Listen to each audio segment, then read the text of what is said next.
You hate government, one of them libertarian types, or maybe you just can't stand the president, gun grabbers, or warmongers. Me too. That's why I invented LibertyStickers.com. Well, Rick owns it now, and I didn't make up all of them, but still, if you're driving around and want to tell everyone else how wrong their politics are, there's only one place to go. LibertyStickers.com has got your bumper covered. Left, right, libertarian, empire, police, state, founders quotes, central banking. Yes, bumper stickers about central banking. Lots of them. And, well, everything that matters. LibertyStickers.com. Everyone else's stickers suck. All right, you guys, welcome back to the show. Wrapping up now with our friend Will Grigg. Great chronicler of American, mostly local, police abuse. And his website is Pro Libertate, freedominourtime.blogspot.com. freedominourtime.blogspot.com. And his book is Liberty in Eclipse. And he's got a radio show off and on. I can never memorize what time it does come on, but you can find the archives there if you just look for the links there at Pro Libertate. Welcome back to the show, Will. How are you doing? Scott, it's always good to be with you. Thank you so much for having me on. Good. Very happy to have you on the show here. So, well, I guess I just got one question for you. Who's Mike Brown? Mike Brown is now deceased. He was an 18-year-old man from a little town in Missouri called Ferguson, and he was shot fatally by a police officer a few days ago as the result of what is being described by Chief John Belmar of the Ferguson Police Department as an encounter in the street.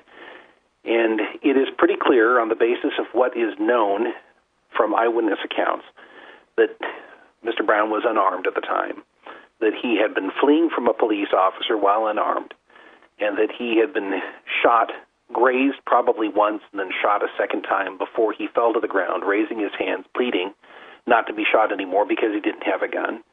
He was killed by a shot that was fired from a distance of about 35 feet from the patrol vehicle. And according to an eyewitness on the scene, one of his friends, a man by the name of Dorian Johnson, at no time did Mr. Brown pose a threat to anybody, including the police officer, who simply rolled up on them and then, barking at them, demand that they get on the sidewalk, took offense over the fact that Mr. Johnson explained that they were almost at their destination.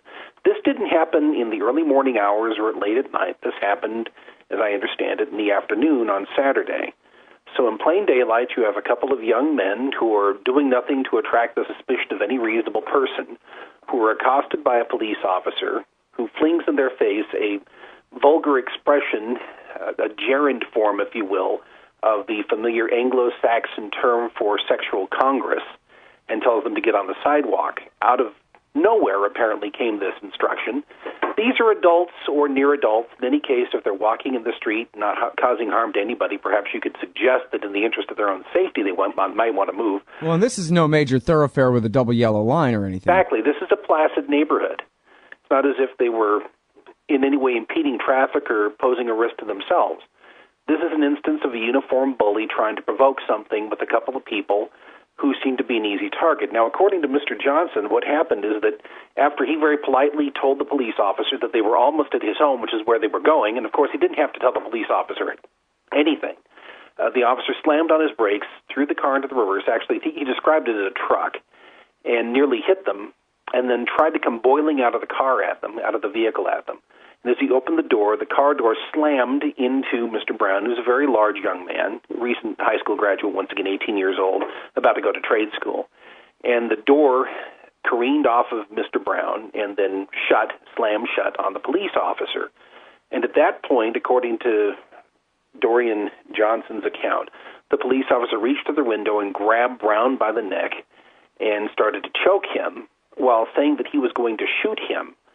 And Brown disentangled himself and fled, and as this happened, one gunshot was fired, and the two of them, of course, gave flight. And at some point, Brown was hit a second time, fell to the ground, and then was shot from, once again, a distance of about 35 feet. And the way that the police chief is describing this is quite interesting. This is Chief Belmar's description. Yesterday, about noon, he gave this account on Sunday. Yesterday, about noon, in the 2900 block of Canfield, a Ferguson police officer had an encounter with two individuals on the street. In fact, one of those individuals, and there is an ellipsis here, one of those individuals allegedly pushed the police officer back into the car where he physically assaulted the police officer, It is our understanding at this point in the investigation that within the police car there was a struggle over the officer's weapon. There was at least one shot fired within the car. After that, the officer went back, came back out of the car, he exited his vehicle, and there was a shooting that occurred where the officer, in fact, shot the subject, and there were fatal injuries. Note the impersonal construction of language here. He didn't say that the police officer shot and killed this man. He said there were shots that were fired and fatal injuries that were inflicted by some impersonal force other than the police officer in question. That's very standard self-exculpating diction from a police official. Well, it just completely changed my mind and erased everything that you just told me, and now I see it the cop's way because he is so sophisticated with his propaganda there, Will. Well, that's one of the purposes of teaching them to spew that type of verbiage. But one thing that I want to point out is that taken on a factual level, this account, apart from significant omissions, is not significantly different materially from what Dorian Johnson said. The biggest question is, was the contact with the police officer as a result of the door slamming against the police officer after it had battered Mr. Brown, which is what Dorian Johnson, the only witness on the scene who didn't have an interest in defending the police officer, said. The police officer actually precipitated this by thrusting open his door, and then after the door ricocheted off of Brown, he was hit by the door and then reached through the door to grab the guy. The thing is, the claim that there was a struggle for the weapon is very key to what the police are going to do now in terms of trying to create a narrative, because the justification for this shot has to reside in the police officer's claim that he was in reasonable fear for his life or for the life of other people because this individual has supposedly tried to take the gun from him. And the account given by the police chief doesn't explain in any way why the contact took place, why it was seen as necessary by the police officer to have an encounter with these two people, or why there was a so-called struggle. Now, the struggle described by Johnson makes perfect sense. If somebody grabs you by the throat and threatens to kill you, you're going to try to extricate yourself from the grasp of that assailant and protect yourself. That makes sense on its face. Now, the police officer's view of things makes sense if you've been fitted with the proper ideological lenses. That is to say, if you're a police officer or somebody who's a fellow traveler with the police, or if you're somebody who has digested the standard narrative here that young black men are dangerous by virtue of who they are rather than anything they do or what they appear to be doing. Yeah, well, it sure is true that you can see from out of the cop's point of view that, he said a thing, and then rather than immediately complying, they said a thing back. Well, that means, blam, escalation there. And so your throat is fair game from the point of view of cop, no problem there. And, of course, the door thing, obviously, like you're saying, that even the cop's version makes the other witnesses' story sound more correct, that the door just bounced off the kid because the cop was so clumsy in attempting to attack him in the first place. But from the cop's point of view, all this escalation is completely legitimate the whole time. But then, I don't know, what is the law on stop or I'll shoot from a cop? Does it matter if it has to be, a felony in progress or anything like that? Or are they banned from doing that? Is it a state-by-state issue? And I'm not talking about morality, just legality here, Will. You're talking from a positivist perspective here. What they're going to do right now, the police officer in question, his name is being withheld from the public. He's benefiting from the so-called Garrity principle under Garrity versus New Jersey. That's about a 45-year-old decision, which says that during an investigation of suspected police misconduct, if you, in the course of being interviewed by your superiors, talk about what happens, everything you disclose cannot be used for the purpose of criminal or civil prosecution. It can only be used for the purpose of administrative rulings and perhaps interagency discipline. So the first thing this cop did was he invoked his Garrity rights. He got with his union rep and probably with an attorney.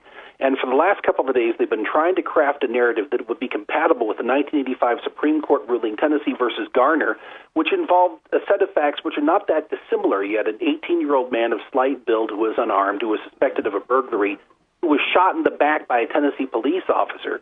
And in that case, the Supreme Court said there are limits to the force that can be used if you're dealing with a fleeing suspect who's unarmed.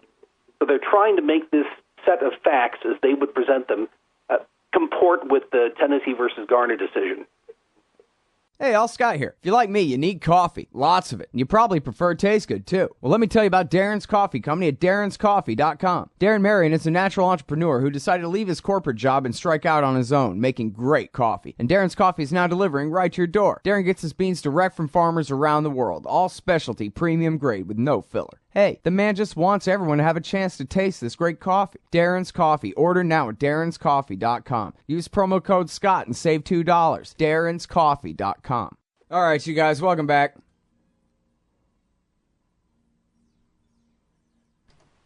It's the Scott Horton Show. I'm Scott Horton. It's fundraising week at scotthorton.org/donate. Sorry, I'm not going to try to beat you over the head, but I will try to direct you over there. scotthorton.org/donate. Got some fractions of some Bitcoins today. All right. Thank you very much, guys.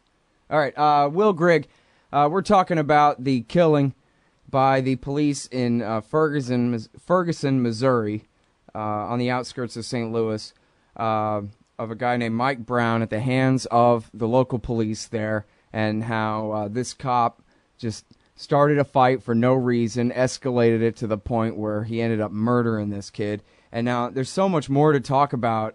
If there's any points of fact about the actual confrontation there that you feel are necessary to go back over, Will, I'd like to give you a moment to. Otherwise, I'd like to move on to what you have to say about the reaction of the people of Ferguson and the reaction to the reaction by the police and on down that trail, too. On the subject of facts, of course, we know what the primary eyewitnesses said. We know what we've gotten secondhand from Police Chief John Belmar, and in the latter case, you have a narrative which is massaged for the purpose of making the officer look reasonable, and that's the standard that they're trying to meet, is the so-called reasonable officer standard from the 1985 Tennessee versus Garner ruling. The Garner in that case was not Eric Garner, who was recently killed on the streets of New York by the NYPD. It was a young man by the name of Edward Garner back in 1974. He was suspected of burglarizing a home. It was late at night. He was 17 or 18 years old, about 5'7", of slight build, and the police officer who shot him, a man by the name of Hyman, says that he was convinced that the suspect was unarmed, but he was trying to scale a fence to escape. The officer shouted, "Stop or I'll shoot." The suspect fled. The officer fired several rounds, one of which hit Mr. Garner in the back of the head and killed him. And under Tennessee law at the time, and under the standards and practices of the police department employing the police officer, this was considered appropriate, because if a suspect tried to flee or resist arrest, the Tennessee state law said that you could use all necessary force in order to prevent this. This took about 11 years to get to the Supreme Court. When the court ruled on it, what they said was that force may not be used, meaning lethal force, against a fleeing suspect unless necessary to prevent the escape and the officer has probable cause to believe that the suspect poses a significant threat of death or serious physical injury to the officer or others. That's one of the reasons why police in Ferguson are placing such stock on the claim that there was a struggle for the officer's gun, which is something no other eyewitness to the event testifies to seeing, including, of course, Mr. Johnson, who was right next to Brown when this took place. If Johnson was in possession of the gun, if Brown was in possession of the gun, for so much as a picosecond, the police are trying to say is that he was not an unarmed suspect, and supposedly, I guess, that status had branded him for the rest of the encounter. Or they could say that by trying to reach for the officer's gun, he was evincing the type of danger that a reasonable officer would take into account, and given his violent tendencies, he cannot be allowed to escape. Thus, this would supposedly justify the use of lethal force. There's a possibility here that after being threatened by the officer for no reason, that Brown took preemptive action to try to prevent the officer from shooting him, because according to Johnson, the gun was already out by the time that Brown was fleeing. And if the officer's saying, "I'm going to shoot you," and he reaches for his gun, it's an entirely reasonable thing to surmise that what Brown was doing was he was trying to redirect the officer's gun hand away from him so he wouldn't be killed. So what's going to happen is that the police are going to investigate this. They're going to exonerate the officer. We can, I think, lay odds on that. Yep. That the officer is going to be exonerated under practices and principles and standard procedure for Ferguson, and they're going to invoke the Garner reasonable officer standard. And then after doing so, qualified immunity will attach, and the only way that the police are going to be, well, not the police aren't going to be held accountable, the only way that the city of Ferguson is going to be held accountable is through a civil action that will be filed by the victim's family that will result in a settlement that will be paid by the insurance carrier and indemnified to some measure by the tax victims within Ferguson's jurisdiction. And I suspect that's how we're going to see things play out over the next several years. Now, that assumes that things remain relatively stable in Ferguson. On the evidence of what happened over the last weekend or so, it appears, first of all, that the residents of this town, I think two-thirds of them are black, have had a surfeit of being treated like serfs, subject to an army of occupation. And secondly, that the police are doing whatever they can in order to exacerbate that attitude on the part of, and that conflict with the residents of Ferguson. Because, as I point out in the piece I just published this morning on Lou Rockwell's blog, there's a video clip of your standard issue skinhead armored cretin working for one of the police agencies there who's hurling invective at the protesters, referring to them as blanking animals and telling them to bring it on. Yeah, no, wait. You said that too fast. Calling them, never even mind the blanking part, calling them animals. And then, I'm sorry, you were saying? And telling them to bring it on. You know, come at me, bro, to use the standard vernacular. And so what you're dealing with here is a group of people in terms of the described behavior of the officer that initiated this encounter and that shot Brown, and the documented behavior of this officer in this film clip, they're seeking to provoke and suppress rather than to protect and serve. And I suspect that many of the people who arrived after the demonstration gathered steam on Saturday and then evolved to a march on Sunday were the type of people who were attracted by the prospect of tumult and violence because they went and looted some of the stores as a way of supposedly expressing their outrage over what the state had been doing. They attacked the local business owners. And naturally, the police did nothing to protect property. They wanted to restore order. They wanted to force these people to submit. That didn't involve protecting the proprietors of the Quick Trip or some of the other businesses that were nearby. Right. To the extent that property was protected, as this protest, this peaceful protest, unfortunately calved off a violent uprising against property. To the extent that property was protected, it was protected by armed property owners. They showed up with their guns and they protected their property the way that the Korean merchants did during the so-called Rodney King riot. Yeah. And, of course, like you're saying, the whole thing was provoked by the cops' response. That, oh, you guys are mad at us? Instead of saying, now, listen, we're real sorry, but we're going to have a real investigation here, and everybody please go home, or even trying to be reasonable whatsoever. They call out full military squad, the MRAP, the camouflage, the machine guns, and march down the street and provoke, you want a war, we'll give you a war kind of attitude to everybody. And then the riot breaks out and the Quickie Mart, burns down. But it was the cops who caused the riot. And not just with killing the innocent guy, but then all their provocations after that. Exactly. And then they leave the store owners to their own devices to defend themselves from an angry mob. They find the smoldering embers of resentment. They pour accelerant on them. You've got the so-called firemen acting as giddy arsonists. And the other thing that I think is interesting is that several accounts, contemporaneous accounts, and this is one of the wonderful things about Twitter, from reporters and civic officials on the scene, described how police officers would refer to this as a war zone, and they literally clamped down a cordon sanitaire around that neighborhood and didn't let anybody in or out after they'd brought in the paramilitary force. And you see these pictures of these people clad in full military regalia, wearing gas masks and wreathed in a haze of tear gas. And this, of course, is, I suppose, what law and order looks like, particularly in places like Ferguson, Missouri. The other thing I thought was interesting is that there was an alderman on the scene who was part of the peaceful demonstration, who was accosted by several of these people wearing gas masks and riot gear, and at least two of them pointed their weapons at him. And he's a member of the local elected government, the civic government of Ferguson. And when I saw that picture, it reminded me of my own experience in 1983 in Guatemala after the military coup that uprooted Efrain Rios Montt, who himself had achieved the presidency through a coup. Now, I was in a little town in Guatemala confronting people who dressed exactly the same way, and I had the same kind of weapons pointed at me because I mouthed off to one of them. Their excuse was that they were a third world banana republic that was having a military coup. This is middle America in 2014. Right.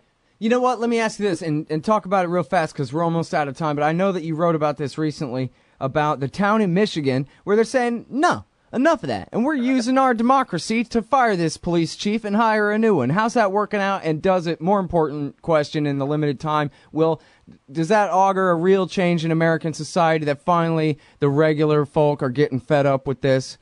We're all black people now, and we don't want to be treated this way. Yeah, you're talking about Victor Pierce, who said that the Lord had a plan for him and deposited him in this little town called, if I remember correctly, for heaven's sake. I forget, too. It's some township. Something. Yeah, I think Barry Township. Barry Township in Michigan. Basically a fly speck on the map. They have one police officer most of the time. They had 4 when he was made police chief. They don't need a police department. He created a reserve force of nearly 40 people and let them loose on the local population to plunder and harass them. And he got 4 armored vehicles through the 1033 program in the Pentagon.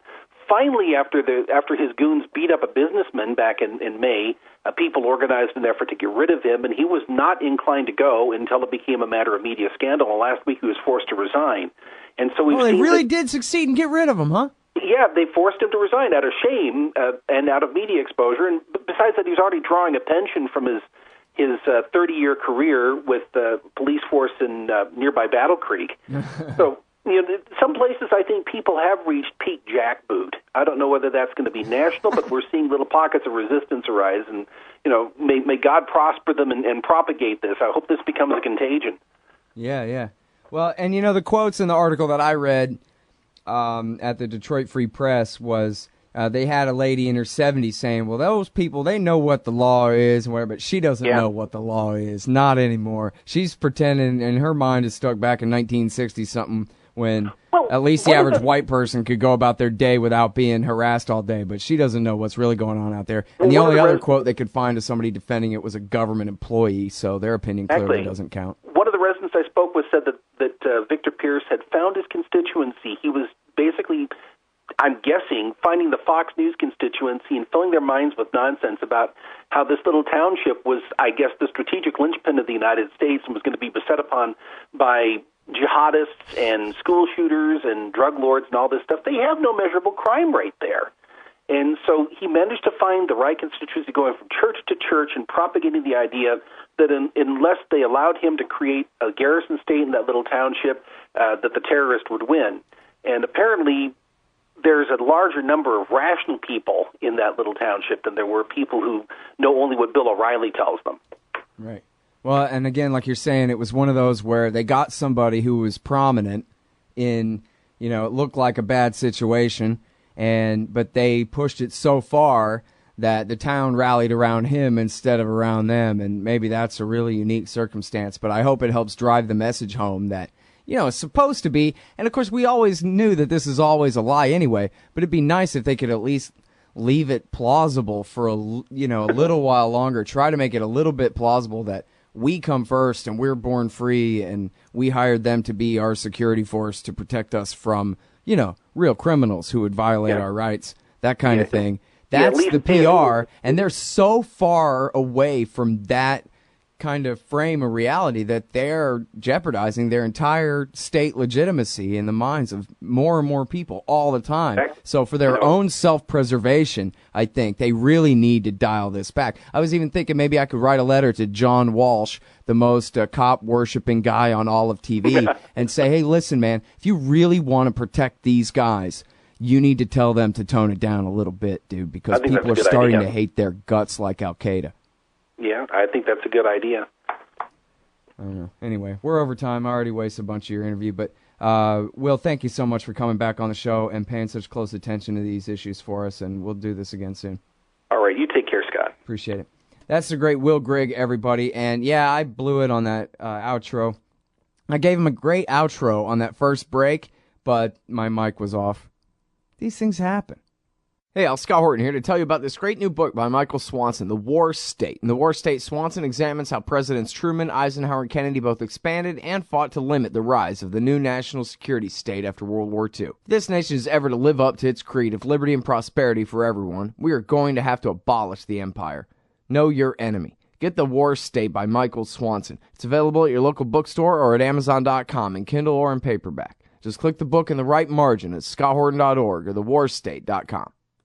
Hey, y'all, Scott Horton here for The Future of Freedom, the monthly journal of the Future of Freedom Foundation. Edited by libertarian purist Sheldon Richman, The Future of Freedom brings you the best of our movement. Featuring articles by Richman, Jacob Hornberger, James Bovard, and many more, The Future of Freedom stands for peace and liberty and against our criminal world empire and Leviathan state. Subscribe today. It's just $25 per year for the back pocket-sized print edition, $15 per year to read it online. That's The Future of Freedom at fff.org/subscribe.